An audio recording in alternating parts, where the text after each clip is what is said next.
ახალი ministrების დასახელების შემდეგ ministrთა კაბინეტს პარლამენტმა ნდობა უნდა გამოუცხადოს კონსტიტუციის თანახმად საქართველოს პრეზიდენტმა ერთი კვირის ვადაში ნდობის მისაღებად მთავრობის შემადგენლობა საკანონმდებლო ორგანოს უნდა წარუდგინოს. გარდა ამისა, კონსტიტუციონალისტები ამბობენ, რომ ნდობის გამოცხადება ხელმეორედ თანამდებობებზე დარჩენილ ministrებსა და პრემიერ-მინისტრსაც სჭირდებათ. მათი განცხადებით ისინი ახლა მოვალეობის შემსრულებლები არიან.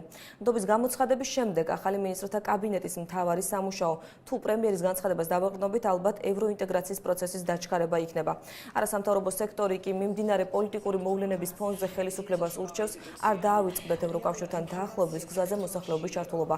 იურისტი ირინე ურუშაძე მიიჩნევს, რომ ევროკავშირის თემაზე მასშტაბური საინფორმაციო კამპანია უნდა ჩატარდეს. საზოგადოებას მიეწოდოს ზუსტი ინფორმაცია, რას წარმოადგენს ევროკავშირი, რას ნიშნავს მასთან ასოცირების ხელშეკრულების გაფორმება. ევროკავშირის ყველა წევრი სახელმწიფოს ენა არის ევროკავშირის ოფიციალური ენა და ეს ნიშნავს, რომ უფრო მეტად დაცულიც კი იქნება ქართული ენა, თუ კი საქართველო გახდება ევროკავშირის წევრი. უმცირესობების უფლებები განსაკუთრებულად დაცულია ევროკავშირში.